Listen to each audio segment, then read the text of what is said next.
పేరు పేదలది, దండుకున్నదేమో పెద్దలు. నాడు జగన్ ప్రభుత్వంలో అసైన్డ్ భూముల వ్యవహారంలో జరిగింది ఇదే.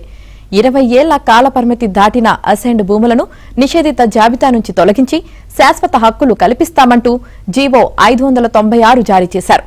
దీన్ని అడ్డం పెట్టుకుని 20 ఏళ్ల కాల పరిమితి దాటని భూములకు కూడా హక్కులు కల్పించారు. నాడు 4.72 లక్షల ఎకరాలను నిబంధనలకు విరుద్ధంగా నిషేధిత జాబితా నుంచి తొలగించి హక్కులు కల్పించినట్టు కూటమి ప్రభుత్వం గుర్తించింది. అక్రమ రిజిస్ట్రేషన్లు రద్దు చేసి అక్రమార్కులపై చర్యలు తీసుకోవాలని కలెక్టర్లను ఆదేశించింది. అక్రమాలకు బాధ్యులైన అధికారులపైన చర్యలు తీసుకోవాలని ఆదేశించింది.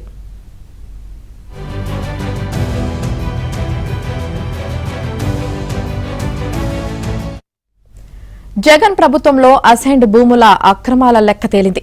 పేదల భూములను పెద్దలు అడ్డగోలుగా కొట్టేశారు. వందలు వేలు కాదు, ఏకంగా 4.72 లక్షల ఎకరాలను నిబంధనలకు విరుద్ధంగా జీవో 596ను ఉల్లంఘించి మరీ నిషేధిత జాబితా నుంచి తొలగించి హక్కులు కల్పించారు. రెవెన్యూ శాఖ ఈ మేరకు నిగ్గు తేల్చింది.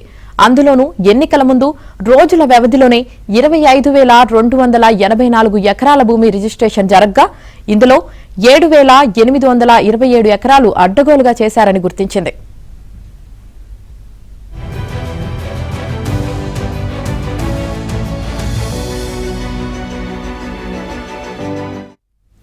ఈ అక్రమాలకు పాల్పడిన వారిపై ఆంధ్రప్రదేశ్ అసైన్మెంట్ చట్టం 1977లోని సెక్షన్ 4 ప్రకారం కేసులు నమోదు చేసి కఠిన చర్యలు తీసుకోవాలని రెవెన్యూ శాఖ జిల్లా కలెక్టర్లను ఆదేశించింది. చేజారిపోయిన భూములను తిరిగి కాపాడాలని, వాటిని నిషేధిత జాబితాలో చేర్చాలని సూచించింది. అక్రమ రిజిస్ట్రేషన్లు రద్దు చేసి ఒక్కో కేసును నిశితంగా పరిశీలించి చర్యలు తీసుకోవాలని ఆదేశించింది. భూ పరిపాలన ప్రధాన కమిషనర్ జయలక్ష్మి ఈ మేరకు కలెక్టర్లకు సర్క్యులర్ జారీ చేశారు.